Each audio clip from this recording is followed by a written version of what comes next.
Welcome back on this week's episode of Dragon Ball Z. I'm just kidding. This ain't no Dragon Ball Z. Not at all. Not do this look like anime? Not at all. But yeah, welcome back. This time around, we got to talk about the divisional round. Denver, they won the game, but did they lose the war? Seattle had their way with the depleted 49ers team. And we're also going to talk about the Texans and the Patriots. They had a turnover battle, not a points battle, but a turnover battle. And the Bears and the Rams play in the freezing tundra in overtime. Who came out victorious? Sounds like one of them old football shows you used to watch. They would talk like that. I never understood why bro talked like that. It didn't illustrate the points any more than it needed to be. But anyways, we're gonna go ahead and jump into the first game. Denver overcomes Buffalo 33-30. Suspense coming at the end of this review. Knicks 279, 3 touchdowns, 1 interception. Mims 39 yards, 1 touchdown. Allen 283, 3 touchdowns, 66 rushing. Wait for it. 3 fumbles, 2 of them was lost, sacked 3 times. Cooks had a good game, 117 on the rushing yards. McMillan game-winning interception, or was it a actual catch from Brandon Cooks? We still don't know. We have seen a lot of plays this weekend where guys had their knee down and it was either ruled a catch or interception or incompletion. So what is the true definition? I can't tell you that. You are going to have to go find your NFL official. Good luck with that. And let them break that down for you. I'm pretty sure it's one on YouTube. Somebody's probably doing it as we speak because these calls we do not know. We have no clue.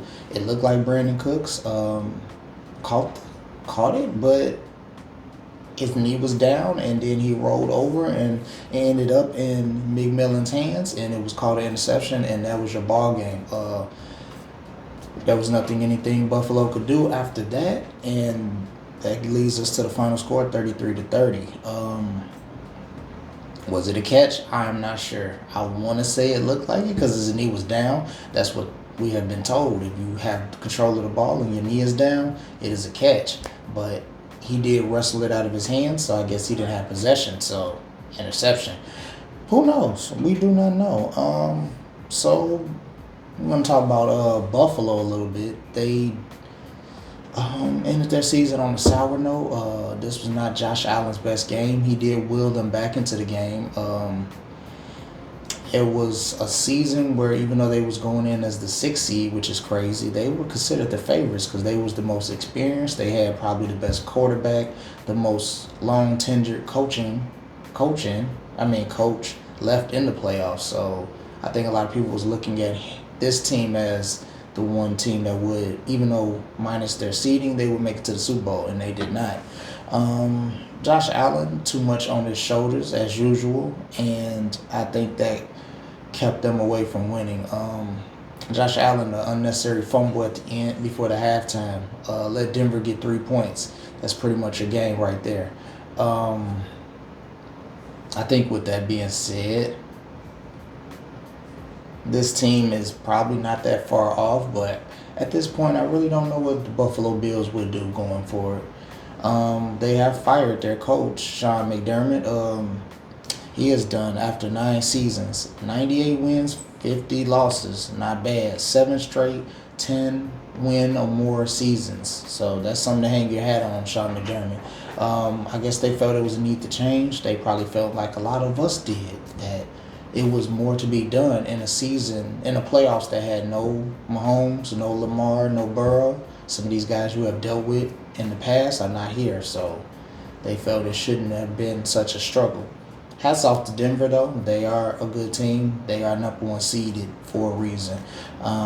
Regardless of scheduling, they did put up 14 wins, so you got to give it up to them, but I think they thought it was the time to make a change, so we'll see what kind of coach they hire. Somebody that's probably going to have to pull back the reins from Josh Allen and not let him be so much Superman, but at the same time, you built this team, Josh Allen a bust. He is the center of everything you do on the passing and the rushing side of the game. Maybe get you another receiver that can replace the role of Diggs, because you haven't had a receiver that Allen can trust like that. You have not since Diggs left. And I don't know, maybe you need to have I don't know what other kind of system you're going to have. McDermott was doing a pretty good job. I know he leaned on Allen a lot, but we'll see. On the other side of the game, Denver, you did win the game, but Bo Nix, he was lost to injury. He has broken his ankle, and he will not be available for the rest of these playoffs. So it's almost like you won, but you rather had not won, because you don't have Bo Nix going into an AFC championship game. Even though you are hosting, you are the number 1 seed. Everybody else is still there, but you lose your quarterback. I don't know what you do with that. That's heartbreaking. We will have Jared Stidham. He will take over for Bo Nix. 7 career games, 4 career starts. Sean Payton says he knows the offense. He trusts in him. That's what they all say. We will see. We'll talk about who he's going to play later on. Talking about this second game. Not much here. Seattle had their way with the 49ers, 41-6. Rashid Shaheed, sorry, bro. 95 yards on the kickoff return, got it started early, and Seattle didn't look back after that. Sam Darnold, he didn't practice all week, but 124, 1 touchdown, light work for him. Walker, 116 on the rushing side, 3 touchdowns. That's where most of your production came from. Purdy, 140, 1 interception. McCaffrey, 35 yards rushing, 39 receiving. Low game for him. Not much to talk about for the 49ers. They pretty much ran out of gas. After Kettle last week, it's pretty much what more can happen to this team. No Warner, no Bosa. Haven't had Ayuk all year, no Kettle. It's really nothing that you can overcome with that, especially with a team against a team like Seattle. That's not the team you want to try to overcome injuries with, because they are fully staffed and they are at full power. So 41-6 is what we get. Hopefully the 49ers get healthy. They're probably going to have to add some depth at receiver. I know they had a lot of injuries to receiver, but you got to see what you're going to do with Ayuk. Is he going to stay? This would have been a great time to have a guy named Deebo Samuels. He would have been great for you this time of the year. Why did you guys trade him? No idea. But, yep. Juwan Jennings, your leading receiver this year, one of your leading receivers, he's a free agent. Brian Robinson Jr., a good running back, is also a free agent. So we'll see what the 49ers do. But we just hope the injury bug doesn't bite them again, because this was treacherous. So Seattle going on to the NFC Championship. We'll talk about who they're going to play in a minute. Oh boy, Patriots and the Texans. Y'all have a turnover battle, but the Patriots do prevail 28-16. Stroud, 212, 1 TD, 4 interceptions, 3 sacks. Drake May, 179 on the passing, 3 touchdowns, 1 interception, sacked 5 times, 4 fumbles, lost 2 of them. 8 total turnovers, 4 total touchdowns in this game. It was more of a turnover battle than a touchdown battle, but snowy conditions. It was like 30-some degrees, but it was snowing pretty much the whole game. Guys were slipping out their shoes. Guys couldn't hold on to the ball. It was a slip and slide out there. It looked crazy. On the Texans side of the game, CJ didn't look good at all. You thought he would have cleaned up them turnovers from last week, but he did not. Going forward, CJ is going to have to take better care of that ball. This team, not a fumbling or a turnover-based team with the Texans, but these 2 playoff games, something happened. I don't know where it happened. But CJ, a lot of these fall on you, because some of these should have been thrown away, or you just take the sack. I know they teach you not to take the sack, but better a sack than a ball that floats in the air and just lands into a defender's hands and gets ran back for a touchdown. So got to pick and choose when to take the sack, when to throw it away, when to run away. I can't give you those answers. I wish I could, but I can't. All based off situations, I guess. So yeah, Can't have those turnovers. Them turnovers is what killed them. They had way more turnovers than the Patriots, and the Patriots were able to overcome. Um, Texans, they're gonna have to get an offensive coach for CJ. It's been regression since the rookie year. I guess he started off good, and we haven't seen that improvement. We don't know if it's Cowley because it was his first year being a coordinator, but Showick, he had 2 years with him, and it seemed up and down as well. So this team made the playoffs 3 straight years. I don't think it's nothing to blow up everything about. You're pretty much having that defense intact, offense intact. You're going to have to do something with the offensive line. So you don't have to mix and match so many guys. Injuries, and then you got your right tackle as your right guard. It's too much. So hopefully that gets fixed. Tank Dell will be back. No Nico Collins in this game. No Dalton Schultz. That always going to hurt you when you don't have your two reliable sources. I know that's always going to hit you, but Higgins, Noel, hopefully those guys improve your draft picks, and hopefully they just come back. Everybody just comes back. CJ takes that step forward. Look, it happened for Trevor Lawrence. People thought this guy was a bum, and now look, Trevor Lawrence was right there, 13-4. Jacksonville, and everything that people saying about him is forgotten. So yeah, it was an ugly game, but hopefully you shake it off and just go forward. I believe if you play long enough, you'll probably have a lot of ugly games. That's just what it is. You don't want to have it at this point in time, but hopefully it's something to learn from. I think that Texans defense will be solid next year, so not too much you need to do. Hopefully these guys take the next step and improve. On the Patriots side, you will go battle Denver for the AFC Championship. Patriots didn't play the best game, or Drake May didn't play the best game. Very uncharacteristic of him with the fumbles. Well, he's had issues with the turnovers, but the completion wasn't there either. So he used a more efficient game from him. Some of the turnovers are just him being a young quarterback. A lot of these young quarterbacks have that problem, but you don't want him having all these fumbles. And he's going to play another good defense. So, Drake May, you've been getting your test. Your first playoffs, you've been playing top-ranked defenses with the Chargers, the Texans, and you're going to have Denver, who has led the league in sacks. So, you learning the ways. We're really going to see if you're ready for the final test. But one good thing, I guess, there is no Bo Nix. So, you're going to have to battle Jarrett Stidham. We're going to see if he's going to do a Nick Foles impersonation and be the backup that leads this team to a Super Bowl. But still, the rest of Denver is going to be there. Their defense is going to be there. And they're going to come and get you. So you're going to have to hold on to that ball better. But that's something they're going to have to improve. But one thing about this, you're going to be in Denver, not snowy New England. So hopefully you could do better with that. Moving on to our last but not least game. The Rams and the Bears battled in the cold for, it felt like 5 hours, but they was out there. The Rams overcome 20-17 in overtime. Caleb, he gave you 257, 2 touchdowns, 3 interceptions. Swift, 76 on the rushing side of the game. Stafford, 258 on the passing, no touchdowns. First game all season, not throwing a touchdown. That's crazy. Williams had 87 on the rushing side, 2 touchdowns.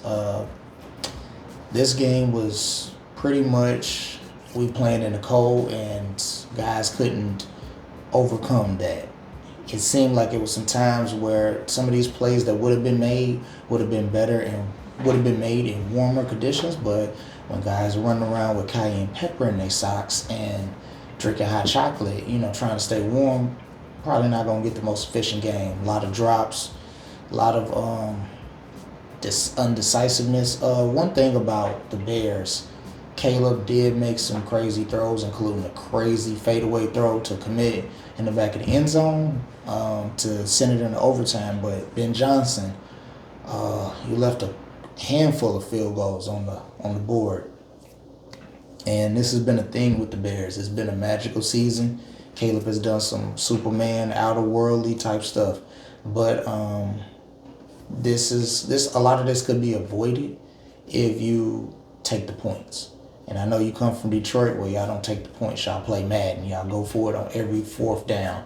But, 2 field goals and Caleb doesn't even have to make that throw. You're kicking a field goal and you're headed to Seattle instead of going into overtime. And even though Caleb makes this crazy throw, it was a throw in overtime that was intercepted by Curl, which it seemed like lack of communication by him and DJ Moore. DJ Moore, like he wasn't ready to break, and Caleb was already throwing it like he had broke. And we don't know who that is. I don't know if it's on DJ or Caleb, but Caleb has struggled to push the ball down the field, and unless somebody is wide open or it's a throw on the run, which he is very good at, he seems to struggle with those. When he has to play inside those lines and he has to make precise throws, sometimes those throws are not hit. And I don't think that was needed to do. I think you could have made your way down the field, but it put him in a bad situation. From here, the Bears are going to have to figure out what they're going to do. They need more pass rushing. Montez Sweat can't be your only guy out there. You're going to have to look for some depth for Johnson and Gordon because they have missed a lot of time for injury. And are you going to resign Nahshon Wright? I mean, he did give you 5 interceptions, 8 total turnovers. But is that going to be sustainable? You're going to probably have to get some more guys over there.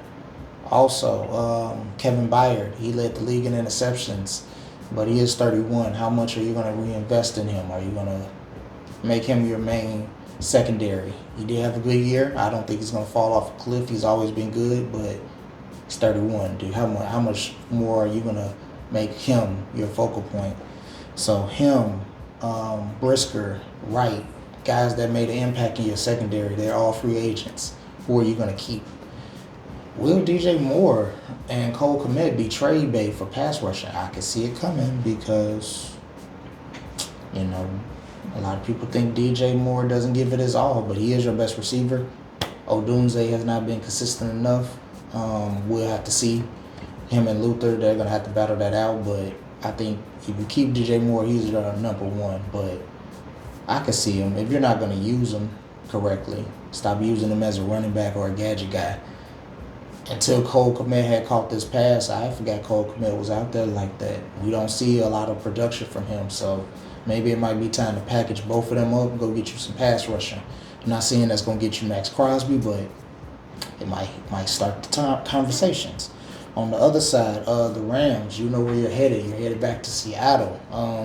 We had a crazy game for them a couple weeks ago where Seattle won in overtime, 38-37. The Rams was up 30-14, and special teams has killed them. So we need to make sure, if you're the Rams, you need to make sure that you're finishing those sacks. Sam Darnold is not as athletic as Caleb, but you did let Caleb get to the edge a lot. Instead of closing that gap and making him have nowhere to go, he basically ran to the outside every time. So you don't have to deal with that with Darnold, of course, but you're going to have to deal with that rushing game. So it should be a good game, man. And shout out to Harrison Mavis. You did hit the game-winning field goal.